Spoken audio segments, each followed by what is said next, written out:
Okay, so now what I wanted to talk about is the idea of free speech. So what I think about free speech is that I don't think we have the right actually in society to tell people that they can't say things, even though a lot of the things that people may say could be bad, could be offensive or whatever. I feel about society that we have to, like, if we want to progress, I feel like we have to allow people to be honest. Otherwise, later on, I feel like there's going to be a lot of worse things that we have to deal with. So what's your take on the idea of free speech in society? I have two takes on it. Take one would be in person, totally for free speech. Yep. Great. Fantastic. And I mean, like us, physically in the room. Yep. Whereas online, it's a whole nother ball game to me. I think it's a dangerous place. I know that as an educator, as a parent as well, and even myself. You go down rabbit holes. Yep. And I think it's dangerous because our whole, like, no matter how old you are, no one's been trained for the internet yet and how to deal with it and how to navigate it, and that worries me. And the whole idea of giving anyone free speech in that medium that is like kind of still new in our world, I think is dangerous. So I'm up for a bit of censorship, or at least regulation.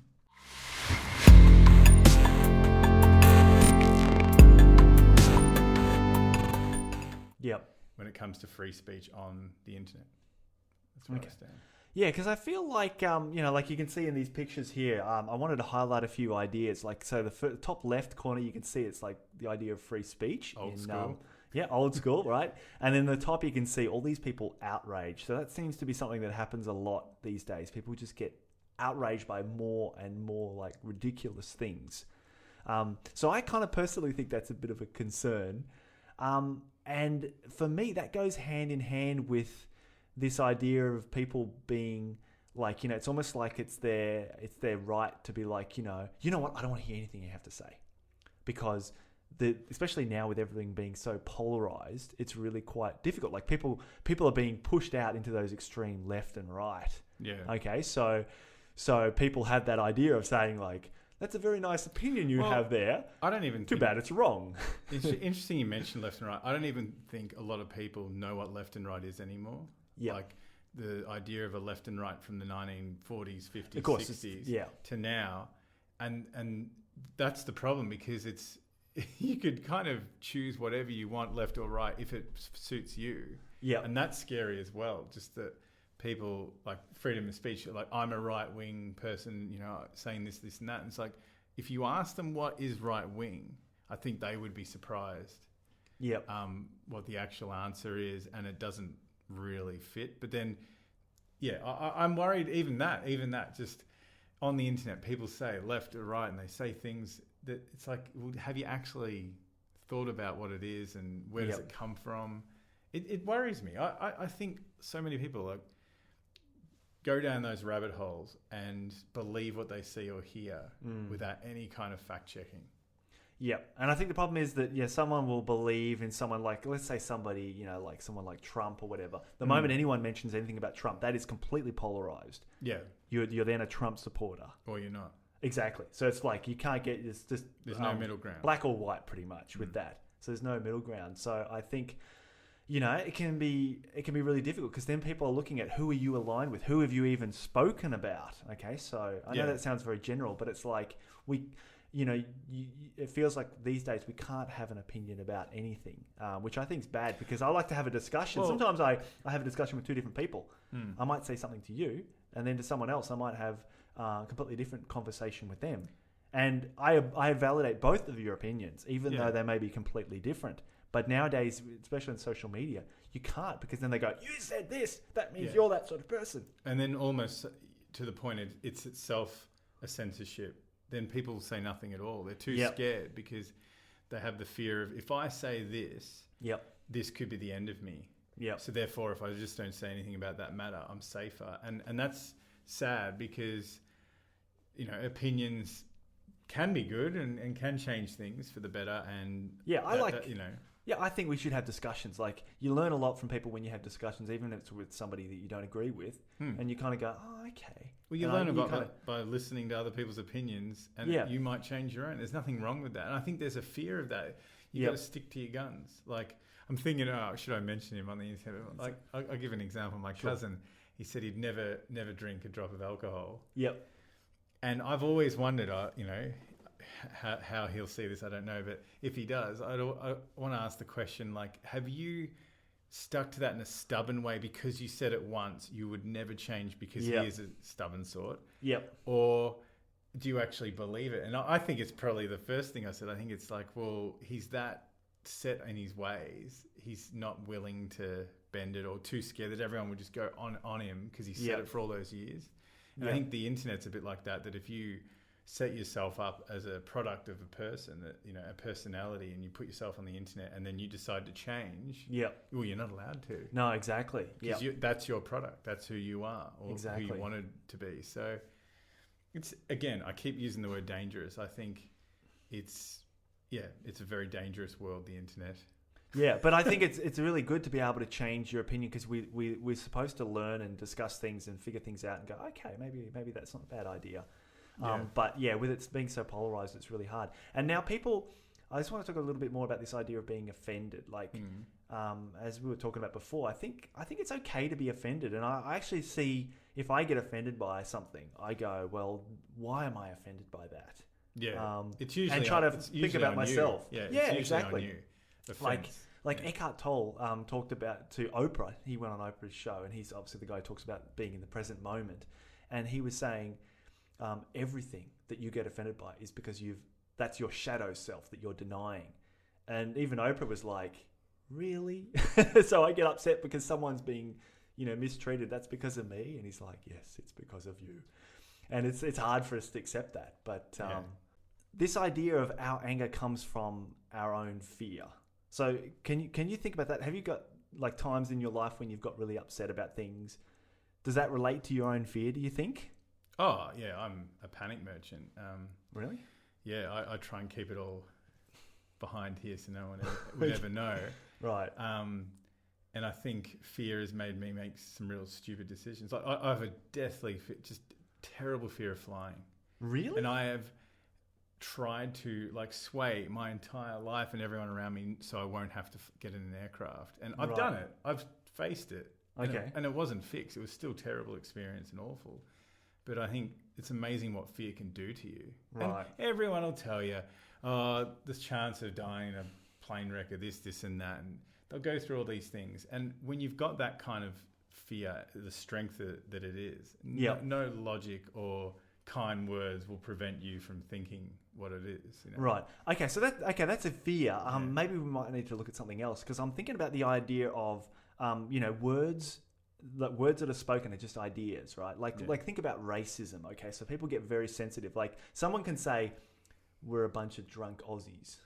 Okay, so, and we're not going to get offended by that. No, I'm thinking, fair enough. Yeah, because people all the time, if I go overseas, people will be like, oh, you're an Aussie, you get drunk all the time, right? Yeah. And that you're sort a of thing. yobbo, or Exactly, yeah. But we, because that's like supposedly not a bad thing. Then it's like, well, we're not supposed to take offense at that. Well, I do take offense to it sometimes. Really? Yeah, because I wouldn't say I'm a typical Aussie, and even the way I probably speak, as in, it is offensive. I probably acted like that when I was younger, but then you grow up and you think, well, I'm not like that anymore. And all the people I know, there's no one who's, falling out of a pub at 2 a.m. Yeah. People change, and you kind of take offense that you feel like we've grown up, Australia's grown up, but again, it's perception. I don't think they're meaning even offense, because they say they live in London and they just walk the streets of London, seeing all these yobbo Australians falling out of a pub. That's their perception. That's their opinion. They say that, and they're just saying what they're seeing. So exactly as we were talking about before, they are just saying what they're seeing. So, and I go, okay, I can take offense at that, or I could, not take offense. Like, it's my choice. And I go back to the example we were talking about before about, you knew me when I was younger and I was really, really skinny. And I think a lot of it to do was feeling lonely, and also just feeling disempowered in my life. So I think my body was kind of just like reacting to that. I mean, that's the way I see it.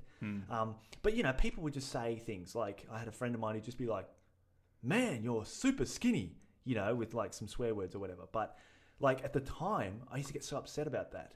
But at the end of the day, I feel like that was my choice to get upset about that. Well, yeah, I guess you're totally right about getting upset about someone having to go at you. But then going back to the internet, there's a difference between you saying that and even when you're going back to that memory. I bet there's someone right in front of you. Yeah. But I think it's more dangerous. And look, as an educator, as a teacher, I've dealt with cyberbullying a lot, say. Yeah. And people just say what they want. You know, trolls or whatever they say now, it's probably going to change. But anyway, and someone will say something in the written word online in the safety of their home, not with that person in front of them. And that's a different situation because you've got two things that go on there. One, it's cowardly because you can't get a smack in the gob or, you know, someone can't react. And two, that written word, that person can just read that again and again, and it can hurt them 1,000 times compared to one. And that's a huge difference between being personally in the yard with someone like that person you're talking about and the internet where it could just go on repeat, which would be, you know, well, it's been proven to be awful, like has hurt people. People have ended up committing suicide or doing terrible things because of a result of that. And that's why I go, you know, we talk about freedom of speech, but it goes back to the internet's not regulated in any way to prevent people being harmed. And it's different than, if I say something, if I have a go at you right now, you can in a way defend yourself. I can read your physical reaction to what's going on. You can read mine. There's something there. But when it's just an anonymous person, especially anonymous, where you can hide, it's a whole different thing. So, well, okay, so freedom of speech. Does that mean you can be anonymous and free in your speech? That's a good question because think about when people on the road, you know, we've got road rage. So people will just, you know, it doesn't matter who they are. Some guy driving this other car and they'll be like, oh, look at this moron, you know. So they're very quick to judge. Yeah. But if you get out of the car and start, you know, they would never dare say anything that. You know. So, but that for me, that's like this this hidden mode where people take on a different characteristic because nobody will know. So definitely the problem it's cowardice, really. Yeah, but that's the way that Facebook runs, and that's the problem is that you know, there is that anonymity where people can just say whatever they want. And you know what it is at the end of the day? It's dehumanizing. We don't see people in cars because we dehumanize them as just this metal vehicle, right? A Volvo driver. Yeah, exactly. And it's very easy to kind of slander people when you can't see them. But when you look in people's eyes, you change. Well, and like you get how you're affecting them. Because I was thinking about what you were saying before, and we keep talking about being in person, and maybe that's what we need to think about when you navigate the internet or you're going down the online route. That if you had time to talk to that actual person, or you're sitting together, how different it would be. And think of yourself that way before you make a silly comment or have a crack at someone. Think, if you put that person right in front of you right now and said that to them, what do you think would happen, or how would that go down? Or would you be proud of yourself, or would you be ashamed? And funny enough, that self-censorship would engage, and I guarantee you, well, if you've got a soul or a heart, you wouldn't be writing those terrible things. Because you wouldn't just do that in person. And I think your analogy of the road rage is a perfect example how you can demonize or turn people into another almost inanimate objects. But when you're looking someone in the eyes, everything changes. So it's a hard thing to think about, thinking of all the people that you engage with online. Think of that person being a real person. It does change a lot, but who takes the time to do that? Yeah, and I think it's right you're saying, you know, like it's really dangerous having it on things like Facebook or whatever social media thing you're using. But the thing is, like, it is new, but I still think that it's important to have freedom of speech because of things, you know, like if we start shutting people down, for me, that's like a dystopian society where nobody can speak, like 1984 where, you know, they beat the emotions out of them and nobody can love each other and stuff. And I think that is important enough to fight for it, even if it's just in the beginning stages. But you are right in that things like Facebook or whatever, they are out of control because of this. It's for me, if I get on social media, I always feel like I'm frustrated. I'm like, yeah, but I just want to like talk to someone. Yeah. You know, I don't want this wall in the way. I was going to say, it feels like all these petitions and walls in your way on Facebook. And I'm not a huge fan of Facebook because of that, because I go down these avenues and streets I didn't want to go down. I just wanted to just talk to that person there. Yeah, exactly. Use it for its original purpose, which is to actually socialize. And then I end up either giving up or realizing, wow, an hour went by of my life and I didn't achieve my original goal. Yeah, you get sidetracked. Yeah, so I think, again, it goes down to regulation, and I think we're in the infancy of the internet. People think it's been around forever, but if you look at it, it's evolving quickly, but what hasn't evolved is laws and regulations, and even self-regulation, like just being an ethical, like talking like that, saying I'm an ethical person on the internet, or educating people to actually change the way they think of the internet. I think we're a long, long, long way from that actually being a positive, outcome. And sadly, every time I think we make a step in the right direction, the internet shifts, the whole beast shifts, and that might be obsolete. So it's so hard to keep up. Yeah, that's right. The regulations and rules that come in are, like you said, 10 years behind. Yeah, and it's just never going to catch up. And now you've got TikTok, where people are just doing ridiculous things online, like videotaping their suicides and stuff like that. I agree. I actually think that with that sort of thing, we do need some control, but I wouldn't want to say to an adult, children is a different matter altogether, but I wouldn't want to say to an adult, you cannot access that information if you want it. But I think there needs to be a lot more easier ways for people to find the information that they want, and have a much more structured way of organising it. Because otherwise, at the moment, it's just like stuff everywhere. You can't find what you want, and then you end up getting exposed to a whole bunch of stuff that you don't really want. Yeah, and like I think I said before when before we started filming, but the whole idea of, and this is a call out to anyone watching, we need to be our own regulators, because sadly, I don't think the system can ever catch up. So we need to create a good culture on the internet where majority of people, therefore, it's classic human behavior, we'll all follow the majority. But the majority of people are ethical, moral citizens on the internet. And therefore, there's two things that'll happen there. We're all self-regulating, and also we'll weed out the morons real quick. Like the people who are against being kind, and the trolls out there, they'll be very, very easily picked up. And those slow regulations that are coming up behind, well, they'll be able to pick up that slack. And I think for me personally, like going back to being an educator and having kids myself, I just think it's about showing them that it is a dangerous place, that there is so much out there. So you have to regulate all this misinformation. And I think I was saying to you before that we've come out of the age of information where you can just find any information you want. And now we're in the age of misinformation, where you have to be your own editor. You have to go, I'm going to have to find that fact to see if it's right. I have to be like a historian and think of 3 different links and check that that's correct. Hang on, 2 of them didn't make sense, therefore this isn't correct. But who's going to do that? Not many people would. Yeah, that's right. But I think that's good, though, that you have the thought already to say, look, I do need to check that. Yeah. And I think, because for me, what that shows is just taking a moment before you judge it. Because I think the problem is with this overreaction of stuff is that the detriment of that is that people don't take the time to actually think about it. Because I always think of the idea, if you hold something out into the light or whatever, if it's not true, it'll be proven false pretty quick. Absolutely. And I think we have to give people time to actually do that. Well, but I wouldn't want to deny it existing, because I learn a lot from hearing opinions I don't agree with. And it goes down to, again, taking a step back. Like you look at those outrageous faces go, like that, and then people get caught up in the heat, the emotion, the anger, and how many of those people, after they feel that way, step back and go, now I'm going to check. Yes, exactly. And you've got to give that emotion time to come through you. Let it happen. It's okay to be outraged. Admittedly, some people like it. It's almost like but nowadays people will stop you even getting to that. Like it's like you cannot say it because someone's going to be outraged. And I think that's the problem, is that we won't even be able to get to that stage of like experiencing it. Fear of saying or thinking anything is definitely there. Yeah. So therefore, there's another way to counteract that. If you say or do something, have a few facts, have a few things to back you up. Yeah.